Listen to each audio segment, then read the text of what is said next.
Welcome to Beyond Transcripts, the podcast for educators who want to meet and exceed best practices in transcripts and education management.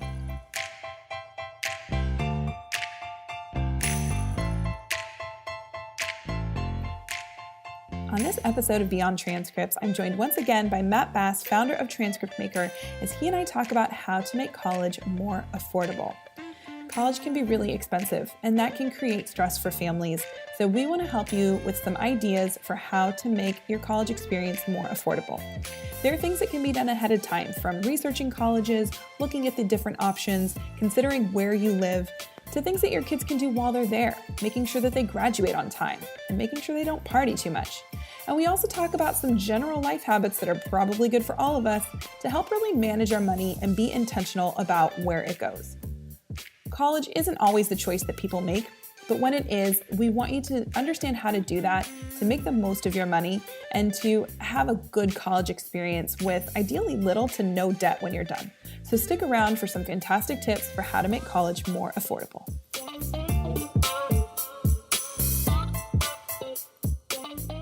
We are back once again with Matt Bass, founder. How are you doing today? Doing great. How are you, Sarah? I'm good, thank you. So I don't want to say excited about today's topic. I'm a little nervous about today's topic, but I'm excited because it's one as a parent that I think about maybe more often than I should. And we are talking about how to make college more affordable. Wow. What a topic. Yes. And I should say I have a 3-year-old and a 6-year-old. So this is not really a timely conversation necessarily, but I think all parents, we think about this. Mm-hmm. Because money is huge. Yeah, and it's such a big expense. Mm-hmm. College is a huge expense. I mean, there are millions and millions of students in the U.S., and there's over $1 trillion in student loan debt, which is a lot of debt to pay off. And college has really never been more expensive than it is right now. I mean, the price tag of an average public university education is nearly $10,000 per year for in-state students, and it jumps up to $23,000 per year for out-of-state residents. So that's a huge expense, right? And that's hard to budget for. Yeah, and that's a state school. And then if you're thinking, like you said, out of state, if you're coming into a new state for a state school, but also if you are wanting to go to a private school or an Ivy League school, those are very expensive. And the cost has gone up so much even since I finished my degree, 15 years ago. Mm-hmm. It's expensive. Yeah. So it's a huge financial burden for families. So anything that can be done to help reduce that cost is a good thing. And it's not just the cost of the tuition, it's the cost of the textbooks and the materials that the student has to buy. If they're staying on campus, it's the cost of the dormitory, the food, other incidentals, and, travel to and from college if they're going back home to visit their families. So yes, absolutely. And I think that's so important for families to consider. I mean, I don't know if my parents ever considered that. So I'm from California and I went to school in New York, and there were flights back and forth for me to come home, for them to come visit. Thanksgiving, I would travel to where they were going. So there's all of these additional costs, like you said, travel, room and board, books, things like enjoying your time when you're out and about, which we'll get into some tips to deal with some of these things. But yeah, there's a lot of extra costs that are not simply your tuition when you're talking about college. Yep. So as families go through this, and obviously you're working with families and schools, how do families feel when this time comes? I have a 3 and a 6-year-old, so I'm already feeling the burden of college and saving for that. But when families are actually in it, what's going on for them? Well, it's just added pressure, trying to figure out how to afford this for your student. I mean, if your student is set on going to college and that's the track they want to pursue, then you obviously, parents desire to make that possible for their kids. But then you have a bunch of other expenses, just day-to-day expenses of, a home mortgage, maybe some car payments, credit card payments, things like that you have to balance against this new expense. So I think that's why a lot of parents start early trying to save for college, because it is such a huge expense. But even for those families, by the time you get around to paying for it, the price may have gone up even more than you expected. Absolutely. Or your student wants to do something that you didn't anticipate. I figured I would stay in state and go to a state school. And then all of a sudden, NYU, which is where I went, became an option. I applied just to see if I could get in. Oh, joke's on everyone. I got in and I decided to go. And thankfully, my parents supported me and we were able to make that work. But it wasn't easy. And with the thought that I would go to a state school and then all of a sudden I'm going to a private university, that's a big change. So absolutely. Yep. Yeah. So it's definitely, it's hard for everyone involved. So let's get into some tips, because I think this is where really we can hopefully take some of the fear out of it, the stress. We can help families prepare and deal with it a little differently when their kids are actually in college. So you've got some fantastic posts on the blog, which we'll link to, that have tons of tips, 36 in total to be exact. And we're not going to go through all of those today because we'd be here for a while. So we're going to go through some of really the best tips. So Matt, where should we start today? Our how to make college more affordable. Yeah, we'll pick the highlights from this list. Great. First, to preface all this, obviously, not everyone's going to be going to college. Right. Now more than ever, people are reevaluating whether they actually need to go to college because it is such a huge expense. And sometimes your kids just don't. They want to pursue something that doesn't require a college degree, and that's perfectly legitimate. So these tips are for people who have decided that this is what's right for their kids. Obviously. So and I think that is tip number one, right? Is that college does not have to be what your or your child's goals are. And that's a great way to make college more affordable, is that might not be your track. So right. just don't go. Yeah, just don't go. That's not for everybody. That's not, we love college. it could be an unpopular opinion to say that, but it's a valid one. So absolutely. Graduating on time is a huge money saver. Yes. A lot of kids take much longer than 4 years to get through a 4-year degree. And that's just adding additional costs for dormitory, food, travel expenses. So if your kid can get through college on time, that's going to save you a lot of money. Plus, that improves their opportunities, because the sooner they graduate and enter the job market and start pursuing a career, the better for them financially as well. Absolutely. And I think a lot of times kids go to college and it's like, well, they're on their own and they know what classes to take, or you ask what classes they're taking. But it's good to have those conversations of, do you know what classes you need? Are you taking those this semester? Are you in line to graduate on time? So really, I would say be explicit with your kids, right? About the importance of graduating on time, how to make sure they're doing that, tapping into the resources at their school so that they know exactly what they need and they're not caught off guard at the end when, oh, you missed something, you're staying here. Yeah, it's very important to have a plan, have a roadmap for how this is going to go. So that's one tip. Another tip is rejecting the party lifestyle. So, there's a lot of students who go to college and the idea is just to have fun and not necessarily to study. But really, the purpose of college is to get that degree. Mm-hmm. So, yes, by all means, have a social calendar, but make sure you're getting your work done. Make sure you're focusing on your classes. That will help with finishing college on time, and will help save money as well. Yeah, absolutely. And I know, again, for our students listening or parents passing this on to their kids, that's maybe not exactly what you want to be hearing, but this is also preparing you for the future. And guess what? When college is done and you're in real life, you can't party all the time. So you might as well get used to balancing all the things now. And like you said, having that social calendar and enjoying yourself, but within reason. Right. Yeah. And something else to consider is a part-time job. And this is actually something I did in college. And is it rough? Yes. It can be very challenging balancing study in college with a part-time job, but also you're going to be earning that income on the side that's going to help offset a lot of the college expenses that you're encountering. Right. So this isn't necessarily about saving money on tuition. It's about helping pay off the expenses faster. Absolutely. And like you said, having that social calendar, being able to go to the movies on the weekend and afford those things that you do want to do. And a lot of schools will have opportunities on campus that you can work in around your schedule. I was a tour guide for my university, which was really fun. It was a great way to meet people. So depending on where your campus is, you'll have opportunities for on-site jobs, or if you're in, a city like NYU is basically New York City, there were other jobs that you could have too. So where you go to college will impact the types of opportunities you have. But yeah, I agree with that part-time job. And again, preparing yourself for the future where you're going to have to pay your bills. So right. Might as well get something on your resume and some experience that helps you. Yeah, absolutely. Another bill that can be greatly reduced is choosing not to live on campus. Dorms can be pretty expensive. So one option is find a less expensive apartment or a house nearby and share that space with other students. That's one way to save money. Also, if you're attending a college that's close enough to where your family lives, you can always just continue living at home and commute to college, and that would be a huge savings.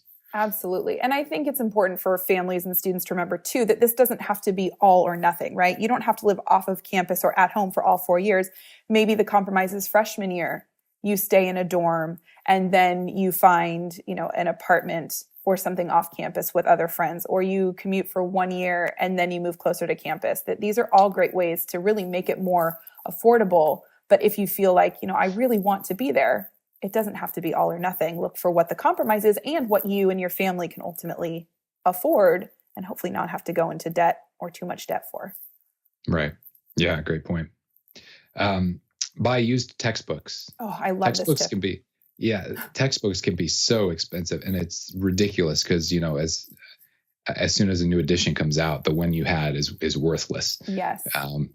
So try to find used textbooks when you can. Yeah. And I would say shop early, because I remember that. I remember being like, I want those used textbooks. And if you don't go get your books on time, they're gone because everybody wants them. So, get your class schedule organized, know what books you need, go to the bookstore as soon as you can, or your online bookstore, whatever you have, and look for that used option. But other people are looking for it too. So you got to be quick on it. That's a good reminder. A couple of good online resources for used textbooks are half.com and amazon.com. Yes, absolutely. Something else that's important to do is just to weigh the price and the value when you're evaluating what school you want to go to. There's a lot to think about in terms of what you want to major in, whether or not the school that you're considering is, specializing in that major, what the return on investment on your major is going to be after you graduate and get a job. Yeah.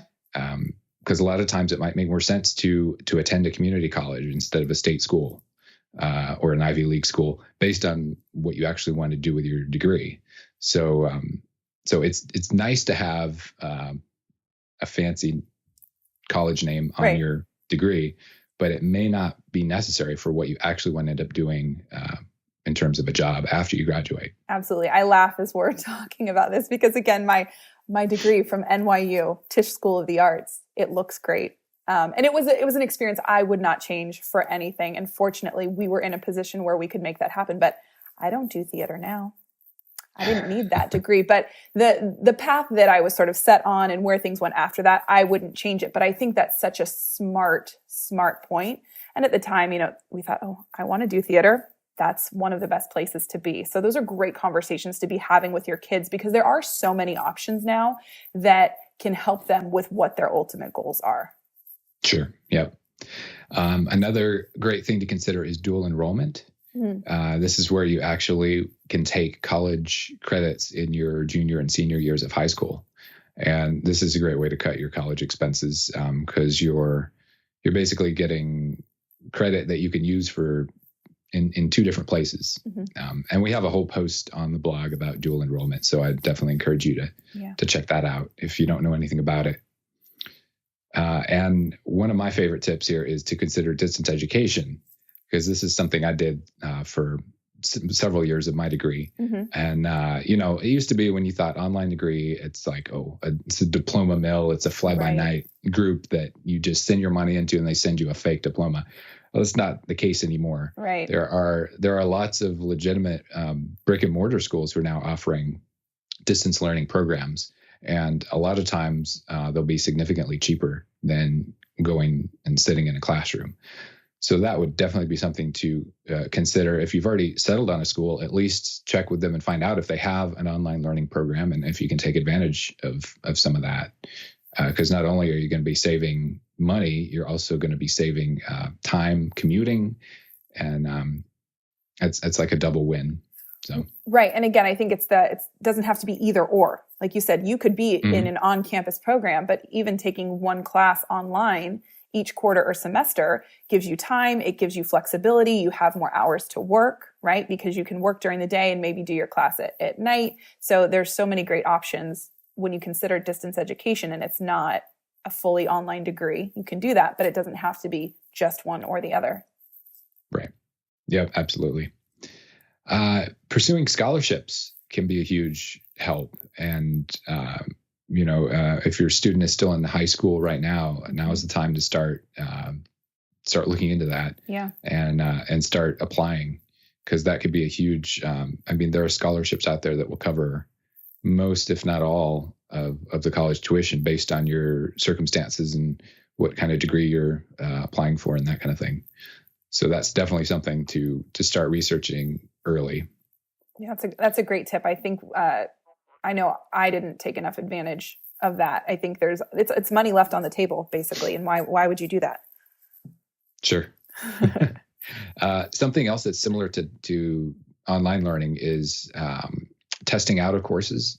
So a lot of times there are they're called CLEP exams, and if you have previous life or work experience in certain areas, you can actually get college credit for that experience by just testing out. And again, that tends to be a lot cheaper than taking the full class. So That's something else to look into. Yeah, that's a great point. And again, a lot of these pieces take research and time, but the idea is that it can help to save you money or to make your college experience for yourself or for your student more affordable. So spend the time to do it and figure out if you have these options. Right. And now we kind of move into some tips that are a little more generally applicable to everyone, not just people in college. But yes, I love this section of tips because I need to apply some of these myself.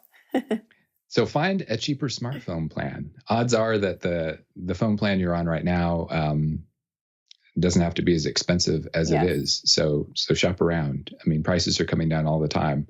And also, if you can put up with, a data cap or something like that, a lot of times you can get that cost down. Yeah. And I think we get a little lazy on some of these things. Like, oh, I have my plan. It's fine. It's good enough, right? Our insurance or our phone. But by taking that time to research or even calling your own phone company and saying, can you do better for me? These are ways to save money and spend them in other areas where you need it. Right. Absolutely. Yeah. Brew your own coffee.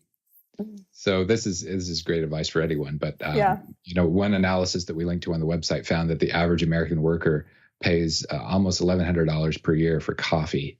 And I think it's higher. Yeah, it probably could be. Yeah. It might be an underestimate, but there are so many coffee shops everywhere, a Starbucks in every corner. Yes. And, with the rise of the K-Cup, it's easier than ever to brew coffee. So really, you should just own a traditional coffee pot and, buy some reasonably priced coffee at the grocery store. Don't go to Starbucks. Don't buy the K-Cups, and you'll be saving money in the long run. Yeah. And I'm a chai tea drinker, but even I can buy, and I like the syrupy chai tea, which not everyone loves, but you can even buy that in its own little box at Target, and I just make it at home. So there's even if coffee is not your thing, you can find a way to make whatever your drink is and make it much more affordable. Absolutely. And it's a good idea just to start tracking your expenses as part of a budget. Yes. And people resist this because it's kind of a pain to set up a budget the first time, but once you get in there and get used to doing things that way, it's really pretty easy. And it can be an eye-opening experience to see where your money is actually going. Absolutely. Yeah. I found this really a big change for our family. I've been doing this for a few years now. And so my son, who's 6 now, knows when I sit down and I look at our spreadsheet and, I talk to him about it. So I think if you're starting these habits early at home, you teach your kids about how to create a budget. We talk about why it's important. I know not everyone agrees with allowance, but we give him an allowance so that he starts to understand money. And eventually, I see us kind of putting together a budget for him before he ever leaves the house and goes to college so that, that's commonplace for him when he's out on his own. Or maybe Right. He'll be at home with us at community college and I'll just make sure he's doing his budget. Yeah. Well, we're approaching the end of the list here. One other tip here is just to seek out experiences and not things. Yeah. So, happiness research has documented that in the long run, experiences make you a lot more happy and boost your mood more than, the latest gadget or a fancy car or designer clothes. So focus on enjoying the moment and experiences with people and relationships. That's what's going to be making you happy in the long run. Absolutely. And another good reminder of just things that we can do as families right now to set these good habits for our kids so that when they are off on their own in college, that these are sort of principles that they live by and things that they just naturally do. And it doesn't feel like a big change for them.